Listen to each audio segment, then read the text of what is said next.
우리가 사도행전의 말씀을 가지고 고넬료에 도전하라라는 말씀으로 사도행전 10장에 있는 말씀을 함께 나누었습니다. 오늘은 그 말씀에 이어서 가이사랴의 성령 충만이라는 제목으로 말씀의 은혜를 함께 나누도록 하겠습니다. 고넬료에 도전하라 하면서 고넬료가 어떤 사람이었는가? 그는 이방인이었습니다. 그러니까 유대인의 전혀 혈통이 섞이지 않는 로마 사람이었죠. 이방인이었는데 그는 어떻게 해서든지 하나님을 알았던 사람이고, 그런데 그 하나님을 안 걸로 그치지 않고 하나님을 경외하였더라. 하나님을 경외할 뿐만 아니라, 그러니까 하나님을 향한 신앙뿐만 아니라 그 신앙이 삶을 통해서 나타나는데, 그는 하나님 앞에 특징적으로 그가 어떤 신앙생활을 했느냐, 두 가지로 말씀해요. 그는 기도하는 사람이었고 구제하는 사람이었다.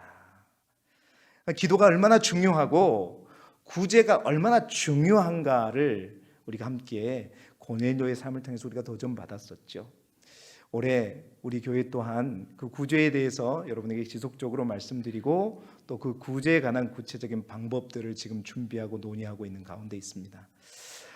고넬료처럼 기도와 구제에 힘쓸 때 하나님은 그 고넬료의 기도를 들으셨고 고넬료의 구제를 성경이 뭐라는 기억하셨다라고 기록되어 있습니다.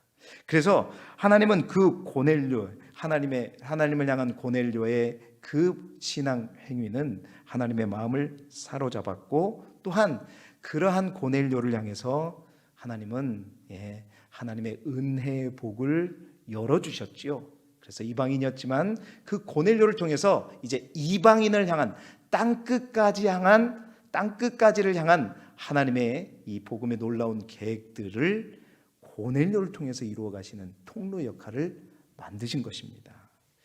그런데 그는 참으로 하나님 앞에 교만하지 않고 겸손한 자였습니다. 무엇을 통해서 알 수 있었느냐?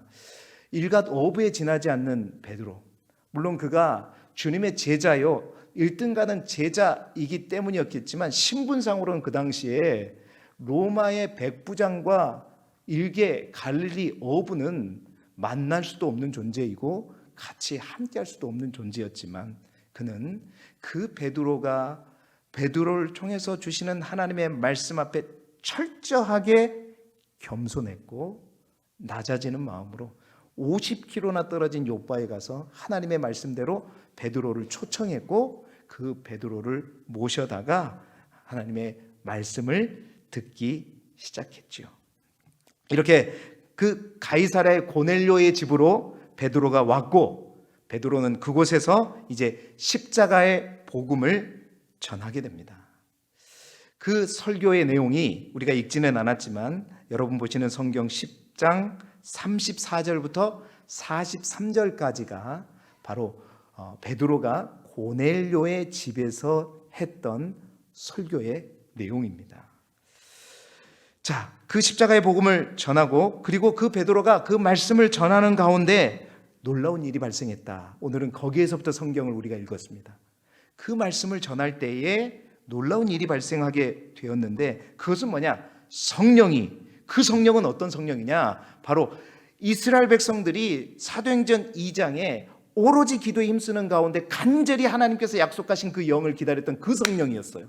그 성령이 똑같이 고넬료 집에 모인 고넬료를 비롯한 그의 친척과 모든 사람들 가운데 임하더라라는 거죠. 아멘 좀 하십시오. 임하더라. 그렇게 아멘 하셔야 우리한테도 임할 거 아닙니까? 그렇게 임하였다는 거예요. 그 성령께서 역사하시는 사건이 바로 오늘 우리가 읽었던 본문의 내용입니다. 그래서 오늘 본문의 내용을 학자들은 이방인의 오순절이다, 가이사랴의 오순절이다, 가이사랴의 성령 충만이다, 이렇게 말하고 있는 것이지요. 여러분, 사도행전에는 이렇게 성령께서 역사하시고 강림하는 사건이 총 4번에 걸쳐서 반복되어집니다. 그 가운데 오늘 이 본문의 내용은 3번째 내용인데요. 가장 첫 번째는 그렇습니다. 우리 사도행전 2장이었죠. 거듭 말씀드린 대로 이스라엘 백성들이 이제 예수님께서 부활하신 후에 약속하신 성령을 기다리며 오로지 기도에 힘쓸 때 유대인들에게 내렸던 성령 강림 사건이었고, 두 번째는 사도행전 8장에 있었던 사건이죠. 바로 사마리아인들. 여러분, 사마리아인들은 온전한 유대인이라고 볼 수 없었습니다. 우리가 잘 아시듯이 구약의 역사를 볼 때 저 아수르가 이스라엘 백성들을 침투했었을 때 그들이 이스라엘 백성들을 완전히 씨를 말리기 위해서 썼던 정책이 혼혈 정책이라고 말씀드렸죠. 아수르 사람들이 어떻게 해서 이스라엘 백성들을, 하나님의 백성들을 무너뜨리려고 했냐면, 자신의 나라의 사람들을 사마리아 지역에 살게 하고, 또 이스라엘 사람들을 자신의 지역으로 끌고 가서 살게 해서 피가 섞이게 하는 겁니다. 그래서 전통적으로 사마리아 지역은 온전한 유대인의 혈통이 아니었죠. 그런데 사도행전 8장에는 바로 그 사마리아 지역에도 이제 어떻게 해요? 성령의 역사가 일어났다. 온전한 유대인은 아니었지만, 피가 섞였지만 그곳에서도 하나님의 성령이 동일하게 역사했던 사건을 다루는 것이 사도행전 8장이었고요. 오늘 10장은 이제 완전히 순수한 유대인 혈통이 아니라 완전히 이방인입니다. 유대인의 혈통이 하나도 섞이지 않는 완전한 이방인들, 그 중심에 고넬료가 있었죠. 로마인이 있었습니다. 그 이방인들이 성령을 받기 시작한 사건이기 때문에 사실은 오늘 우리가 읽었던 사도행전 10장은 그 어떤 성령 강림 사건보다도 중요한 의미를 가진 사건이라고 볼 수 있겠지요. 왜냐? 여러분, 유대인과 사마리아 사람들은 사실은 유대인의 혈통이고 혈통이 섞여 있지만 그 사람들은 얼마 되지 않습니다. 그런데 이방인들은 얼마 돼요? 유대인의 혈통이 아닌 모든 사람이 다 뭐예요? 이방인이잖아요. 그 이방인 중에는 우리 또한 속한다, 안 속한다? 우리도 이방인에 속하는 거예요. 성경의 기준으로 보면 우리 또한 그 이방인에 속한다는 거예요. 그러한 이방인에게도, 하나님이 택하신 백성이 아닌 유대인이 아닌 이방인에게도 온전하게 유대인에게 임하였던 똑같은 성령께서 임하시는 기적적이고 역사적인 사건을 기록한 내용이 어디다? 오늘 우리가 읽은 사도행전 10장 44절로 48절의 이야기단 말입니다. 이것이 바로 가이사랴의 성령 충만입니다. 가이사랴의 오순절, 가이사랴의 성령 강림, 어떻게 보면 예루살렘의 오순절 역사만큼이나 우리에게는 더 큰 영적인 의미를 부여해 주는 사건이라고 볼 수 있겠죠. 왜냐하면 우리와 직접적인 관련이 있는 사건이기 때문입니다. 그런데 우리가 하나 더 주목할 것은 이러한 사건이 어디에서 일어나고 있느냐. 저는 오늘 이 사건이 일어난 장소에 어떠한 사건이 구체적으로 일어나고 있고, 또한 그 사건이 일어나고 있는 장소가 어디인가를 주목하면서 오늘 이 시대를 살아가는 우리에게 주시는, 오늘 본문의 말씀을 통해서 우리에게 주신 하나님의 음성을 듣기를 원합니다. 그렇습니다.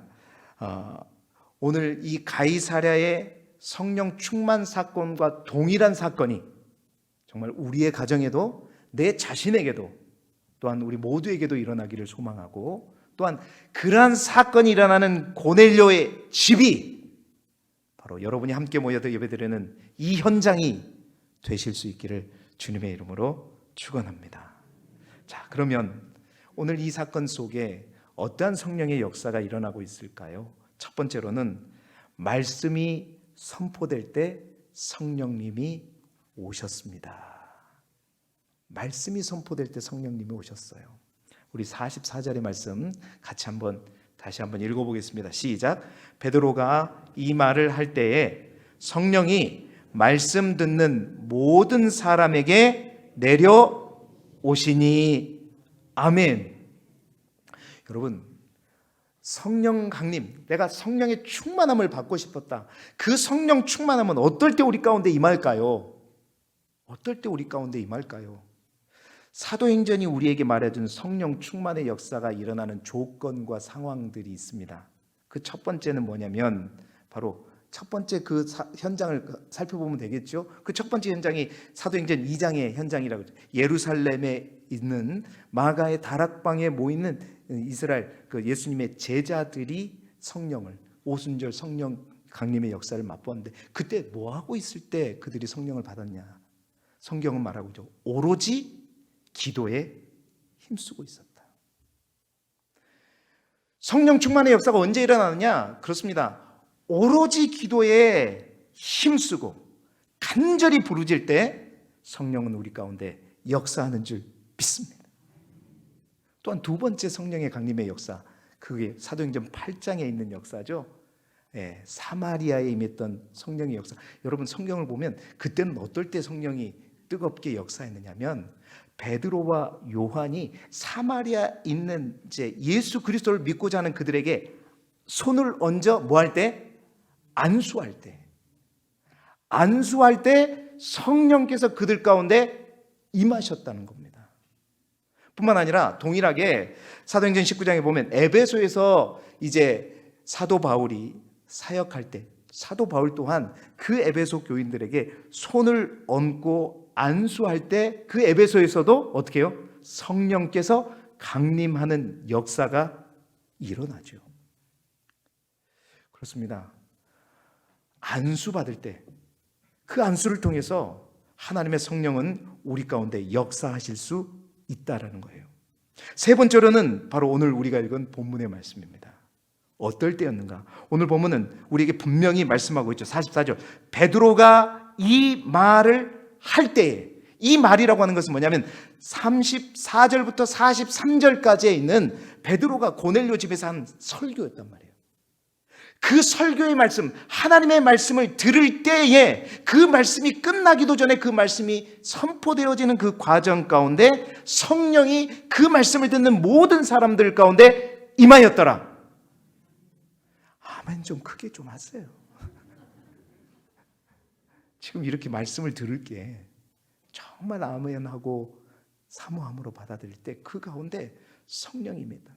여러분 성령이 임하는 조건에 대해서 사도행전이 우리에게 말해주는 것은 다름이 아니었습니다. 하나님 오늘 우리가 읽었던 사도행전 10장은 하나님의 말씀을 들을 때에 성령이 그들 가운데 역사하셨다, 강림하셨다, 임하셨다라는 사실입니다. 여러분 이 말은 뭐냐? 성령은 일정한 틀에 묶여서 역사하는 것이 아니라는 거예요. 다양한 방법과 다양한 상황 속에서 역사하시는 것이 성령의 역사입니다. 기도할 때만 성령이 임하는 것이 아니라 또한 며칠씩 우리가 금식하면서 부르짖을 때만 하나님의 성령이 우리 가운데 임하는 것이 아니라 성령은 다양한 통로를 통해서 우리 가운데 역사하고 임한다는 사실입니다. 꼭 기도할 때만이 아니라는 거예요. 금식할 때만이 아니라는 거예요. 정말 주의 말씀을 사모하고 주의 말씀을 믿음으로 아멘 아멘 하면서 받아들일 때도 하나님의 성령은 불과 같이 임한다라는 사실입니다. 자, 그런데 우리가 주목할 것은 그렇다면 베드로의 설교가 얼마나 명설교였을기에 저는 이제 그것부터 봤어요. 나도 베드로처럼 설교할 수 있었으면 좋겠다. 그래서 봤더니 여러분 34절부터 43절까지 보면 저도 이런 설교는 할 수 있습니다. 보니까 그냥 그의 설교가 굉장히 체계적이고 수준 높은 설교였기 때문이 아니라는 거예요. 공생의 사역에 대해서 말하고 있고요. 예수님의 십자가 죽음에 대해서 이야기했고요. 그가 부활하셨다는 사실을 얘기하고 있고 주님께서 우리에게 지상명령, 전도하라는 사명을 주셨다는 말을 하고 있고 또한 그 예수님의 사역으로 해서 우리가 죄사함을 받았다라는 사실을 거기까지 말하는데 성령이 임해버린 거예요.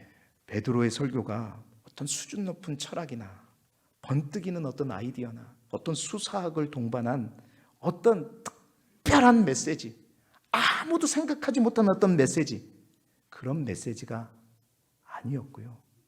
그냥 예수 그리스도께서 이 땅에 오셔서 하신 일과 그의 십자가의 죽음과 부활과 그분의 그 사역으로 인한 우리의 구원과 죄사함에 대해서 그냥 단순하게 있는 그대로 그가 본 그대로 전파할 때 그 말씀이 선포되어지는 가운데 하나님의 성령이 그들 가운데 역사하였다는 것입니다. 그것은 뭘 의미하냐?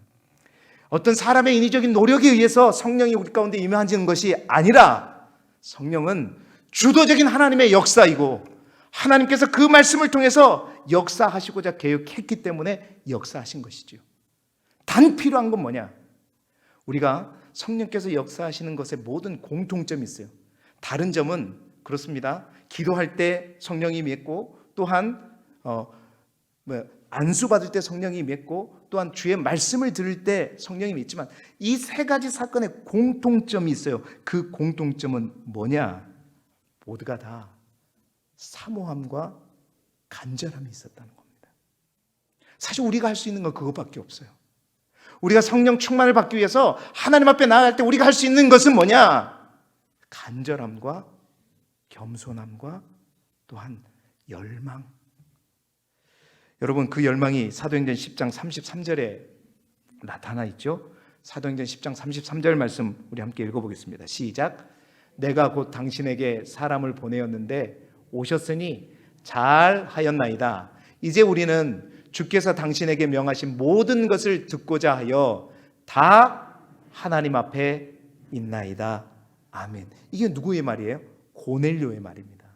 고넬료가 베드로를 저 50km 떨어진 요바에 가서 초청해 와가지고 고넬료를 자기 앞에 딱 앉혀놓고 내가 당신에게 사람을 보내었는데 이제 오셨으니 잘 오셨습니다. 진짜 잘 오셨습니다. 이제 우리는 나와 함께하는 이 모든 사람들은 주께서 당신에게 명하신 모든 것, 주께서 당신의 입술을 통해서 말씀하게 하신 그 모든 것을 듣고자 하여 우리 다 하나님 앞에 있나이다. 이 말은 지금부터 말씀하십시오. 말씀하는 걸 우리는 베드로라고 보지 않고 하나님이라고 보고 그 하나님의 말씀이 땅에 하나도 떨어지지 않게 우리 모두가 그 말씀을 다 받아 먹겠습니다. 지금부터 말씀하십시오. 그 간절함, 그 사모함, 그 열망. 여러분, 이것이 먼저예요. 우리가 할 수 있는 건 그겁니다. 여러분, 사도행전 2장도 마찬가지예요. 오로지 그들이 기도에 힘쓰다는 그 말은 하나님께서 약속하신 그 성령을 때가 되면 주겠지 이렇게 했다는 게 아니라 뭐예요? 간절한 마음으로 하나님, 주님, 우리에게 약속하신 그 성령을 우리에게 오늘 이 밤에 이 저녁에 우리에게 허락하여 주옵소서. 그 간절함으로 오로지 다른 거 생각하지 않고 기도에만 열중했다. 그 말은 간절함을, 열망을 나타내는 거죠. 여러분, 사도행전 8장에도 마찬가지입니다. 안수할 때 그거는 제대로 제가 성경을 잘 보았어요. 잘 살펴보니까 여러분, 그 안수하는 베드로와 요한이 사마리아 지역에 가서 안수할 때 그 사건과 더불어 한 사람이 등장합니다. 그 사람이 마술사 시몬이죠. 마술사 시몬이 베드로와 요한이 안수를 하니까 성령을 받아버려요. 그러니까 나도 그 성령을 어떻게 받고 싶다. 얼마면 됩니까? 돈으로 그 성령을 살려고 했죠. 성령은 그 사실을 기록해요. 그 돈으로 그 성령까지 살려고 했던 그 시몬에게 진짜 시몬 베드로가 여러분 뭐라고 말합니까?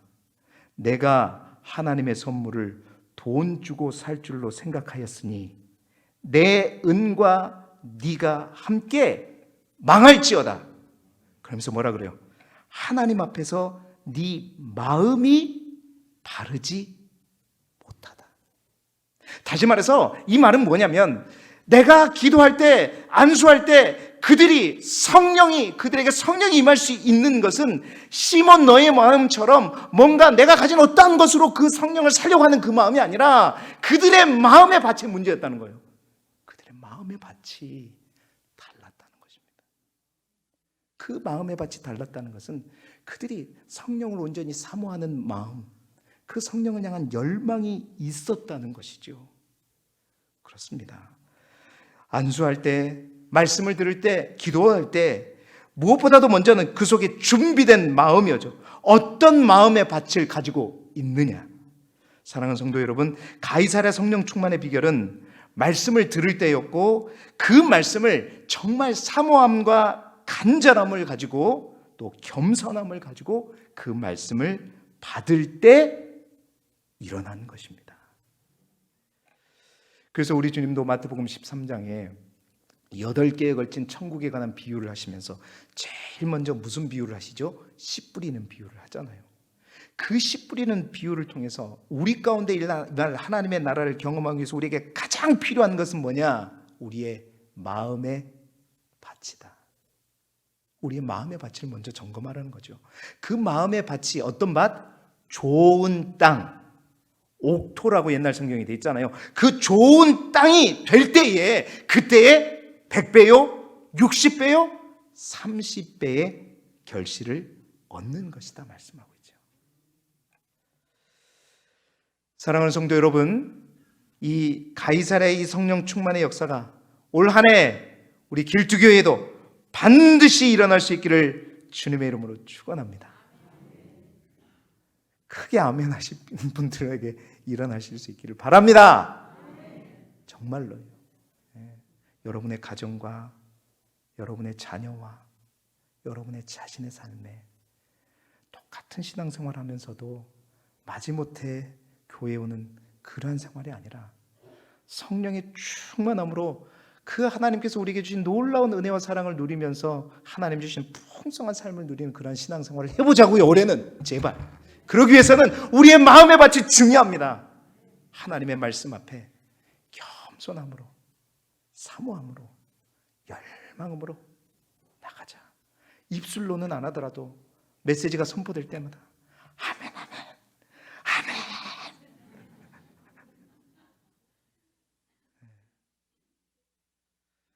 우리 목사님 설교는 왜 이렇게 안 좋아? 이러면 벌써 날아간 거예요.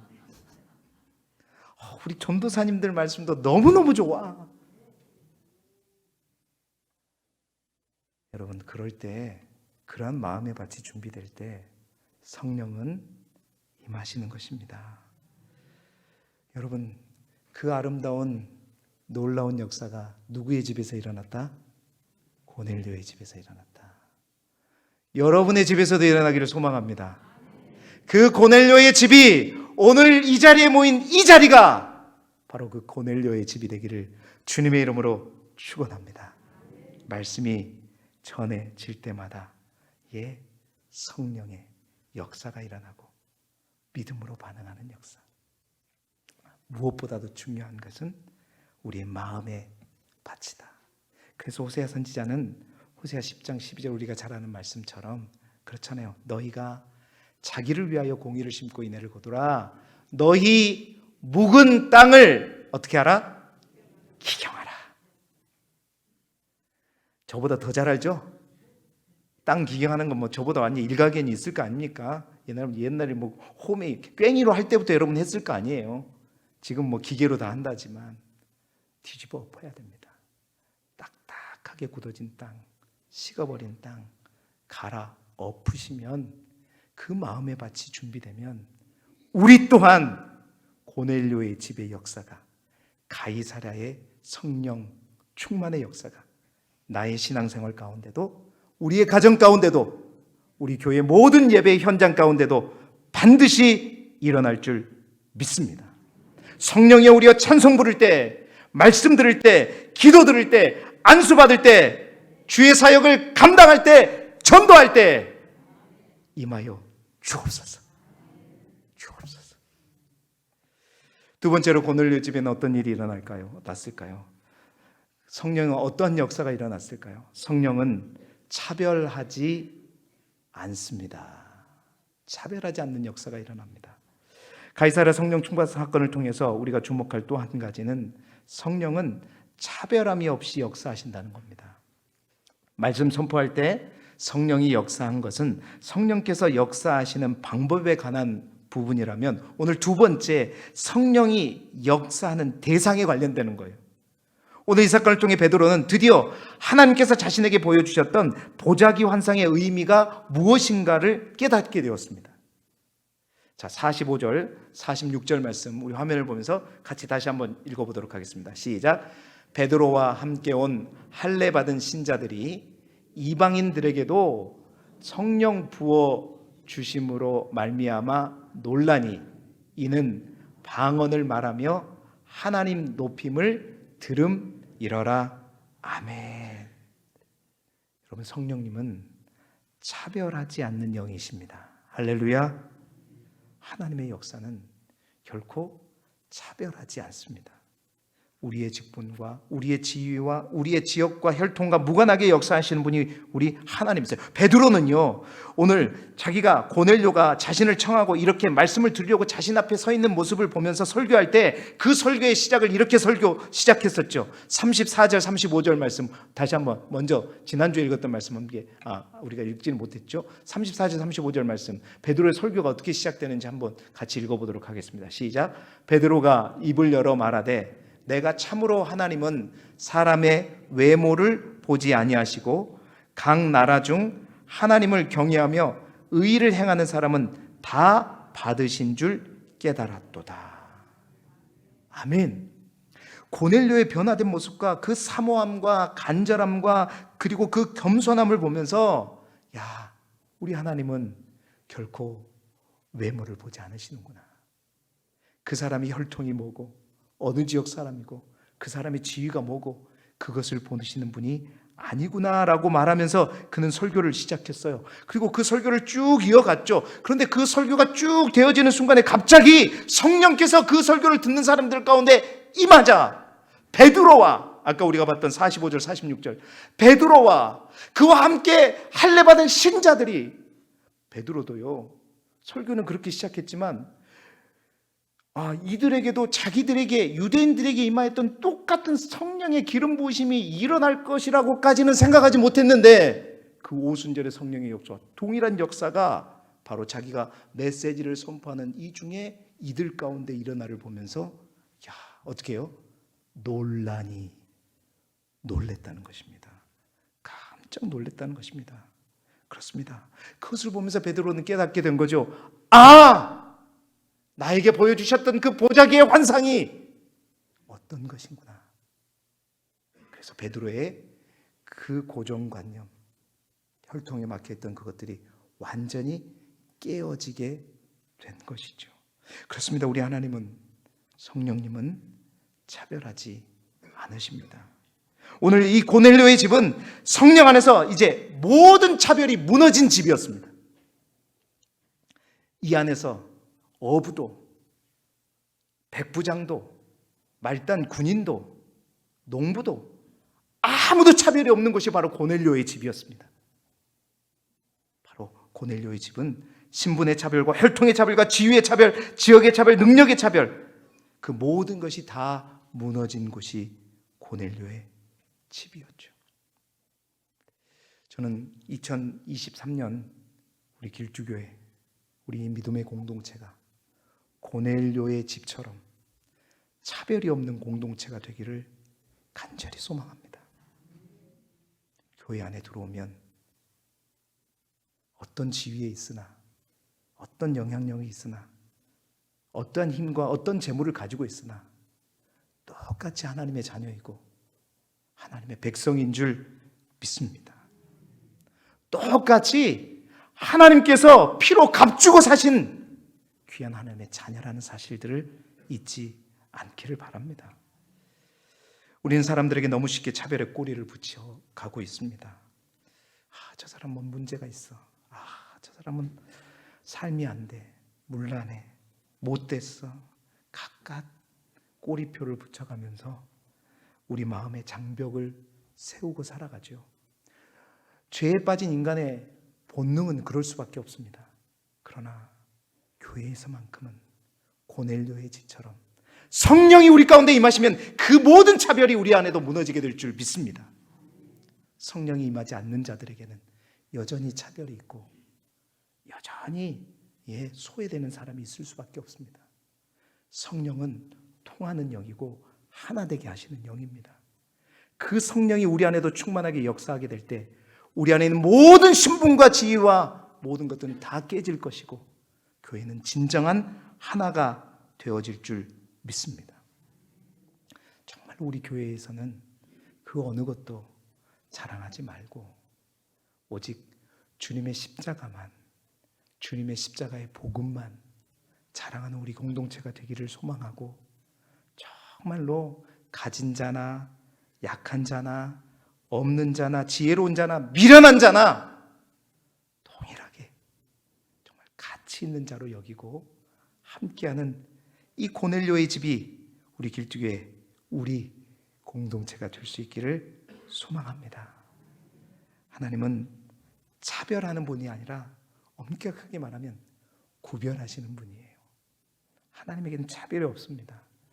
어떤 신분이고 어떤 상황이든 중요한 것은 역시 마찬가지입니다.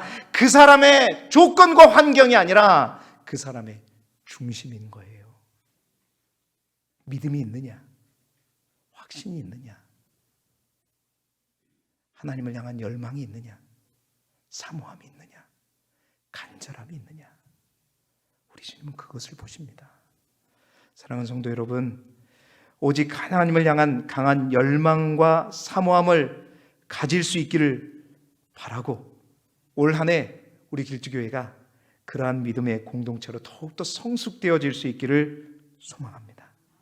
그래서 어떠한 차별도 존재하지 않는 우리 길쭉교회, 모두가 온전히 하나 되는 같은 말, 같은 마음, 같은 뜻으로 같은 곳을 바라보며 나아가는 하나의 공동체가 되기를 주님의 이름으로 축원합니다. 마지막으로 성령은요, 더욱 겸손하게 합니다. 이 고넬료의 집은 겸손의 자리였어요. 자, 48절의 말씀 우리 같이 읽어보겠습니다. 시작. 명하여 예수 그리스도의 이름으로 세례를 베풀라 하지라. 그들이 베드로에게 며칠 더 머물기를 청하니라. 아멘. 이제 고넬료의 집에 이방인들에게 오순절 성령의 역사가 일어난 후에 베드로와 함께 온 할례받은 신자들이 모두 놀라서 이제 베드로가 명하죠. 예수 그리스도의 이름으로 이들에게도 세례를 주지 못할 이유가 없다. 유대인들에게, 할례받은 자들에게만 세례를 줄 게 아니라 이들에게도 우리가 세례를 주자. 세례를 줬죠. 자, 그럴 때 이 고넬료를 비롯한 이 자리에 있던 이방인들의 반응이 뭐였냐? 오늘 48절에 그들이, 다시 한번 그들이부터 다시 읽어보십시다. 시작. 그들이 베드로에게 며칠 더 머물기를 청하니라. 아멘. 아멘. 저는 이 말씀이 굉장히 의미 있게 들려졌습니다. 의미 있게 보여졌습니다. 내가 고넬료라면, 고넬료는 많은 것을 가진 사람이고, 유대인들 지금 베드로와 함께 자기 집에 온 사람들보다는 신분적으로나 여러 가지 면에서 뛰어난 사람인데, 단 부족한 것은 그들이 성령을 받지 못하고 예수 그리스도를 알지 못하는 것뿐이었어요. 그런데 그러한 고넬료에게도 뭐예요? 성령이 임하셨습니다. 성령 충만을 경험했어요. 하나님의 역사를 체험했습니다. 그러면 우리 같으면 교만기가 들어가지고 그런데 고넬료와 그 자리에 있던 이방인들은 그러지 않았다는 거예요. 여러분, 진정으로 성령이 임하는 자들은 결코 교만하지 않습니다. 오늘 성경이 뭐라 그러냐면 베드로에게 부탁하는 거예요. 며칠만 더 머물러주면 안 돼요? 며칠만 더 있으면서 나를 가르쳐주면 안 돼요? 내가 주님을 더 알고 싶습니다. 주님을 향해 더욱더 가까이 가고 싶습니다. 나를 가르쳐주세요. 나를 훈련시켜주세요. 그 말이잖아요, 지금. 머물 수 있으면 계속 머무르면서 나와 영적인 교제를 나눌 수 있으면서 더욱더 내가 훈련받고 싶습니다. 더욱더 잘하고 싶습니다. 더욱더 배우고 싶습니다. 그 말을 하고 있는 것입니다. 사랑하는 성도 여러분, 그렇습니다. 아무리 성령 충만을 받는다 할지라도 그것으로 충분하지 않고 새로운 믿음과 새로운 삶을 위해 훈련받을 필요를 느꼈기 때문이었죠. 고넬료 집에 있는 사람들은 성령 충만을 받은 후 결코 경거망동한다거나 교만하지 않았습니다. 말씀을 듣기 전부터 그들은 간절함과 겸손함으로 하나님 말씀 앞에 섰지만 그 하나님의 성령이 기적적인 것을 체험하고 영적인 체험을 한 후에도 그들은 겸손하게 배우기를 더 청하며 베드로에게 요청했던 것이죠. 그렇습니다. 성령이 충만한 고넬료의 집은 배움의 현장이었고 하나님의 은혜를 나누는 영적인 간증의 현장이었고, 그리고 더 훈련받고 더 하나님께 나아가고자 몸부림치는 바로 열정의 장소가 고넬료의 집이었다는 것입니다. 사랑하는 성도 여러분, 올 한 해 우리 길두교회, 우리 교회, 우리 믿음의 공동체가 이 모인 자리가 그러한 열정의 장소가 되기를 소망합니다. 더 훈련받고자 하고 더 말씀을 배우기 원하고 하나님의 은혜를 나누기 위한 장소가 되기를 소망합니다.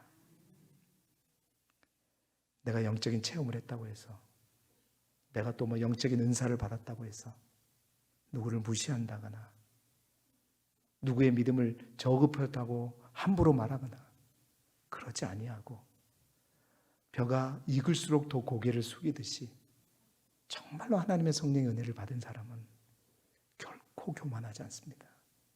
사람들에게 함부로 말하지 않습니다. 더 겸손하시고 더 낮아지시면서 더 배우려고 하고 더 하나님을 닮아가려고 하고 주님의 성품을 닮아가려고 할 때, 여러분, 그곳이 곧 고넬료의 집이었고, 그 고넬료 집이 오늘 우리 길두교회가 되시기를 소망합니다. 우리 교회에 그렇습니다. 은혜 받고 성령 받고 또 많은 영적인 은사를 받은 많은 사람들이 불일 듯 일어나기를 간절히 축원합니다. 그러나 그렇다고 해서 절대로 교만하지 않고 더 겸손히 낮아져서 정말 나를 드러내는 것이 아니라 하나님의 영광을 드러내고 그 모든 것이 하나님의 은혜임을 고백함으로 말미암아 더 낮아지는 우리 교회가 되십시다. 이제 말씀을 마무리합니다. 가이사랴의 성령 충만, 그 역사적인 현장은 다른 곳이 아니라 고넬료의 집이었습니다. 고넬료의 집에서는 가이사랴의 충만한 역사가 어떻게 일어나고 있었는지 오늘 성경은 우리에게 말해주고 있습니다. 말씀이 선포될 때 성령이 오셨고, 그리고 성령은 모든 차별을 무너뜨리며 역사하셨고, 성령께서 역사하시자 그들은 더욱더 말씀을 사모하며 배우고 훈련받기를 원하였습니다. 올 한 해 우리 교회가 가이사랴의 성령 충만의 현장이 되기를 소망합니다. 말씀이 선포되어질 때마다 우리의 마음이 뜨거워질 수 있기를 소망하고, 성령이 여러분 가운데 깨닫게 해주시는 놀라운 은혜가 있기를 소망하고, 그 말씀대로 우리가 행하기를 소망합니다. 뿐만 아니라 그 성령이 우리 안에 역사함으로 말미암아 우리 안에 있는 모든 차별이 무너지고 주 안에서 온전히 한 가족이 되는 은혜가 넘치고, 또한 교만하지 않고 경거망동하지 않고 더 겸손히 배우려고 하고 낮아짐으로 말미암아 더욱더 성장하여서 정말로 이 고넬료의 집을 통하여서 이방인 선교에 대한 모든 복음의 문이 시작되고 열리듯이 이 길두교회를 통해서 이 지역을 향한 하나님의 놀라운 축복과 계획의 포문이 우리 교회를 통해서, 기도의 등불이 꺼지 않는 우리 길두교회를 통해서 열리고 확산되고 전파되어질 수 있기를 주님의 이름으로 축원합니다.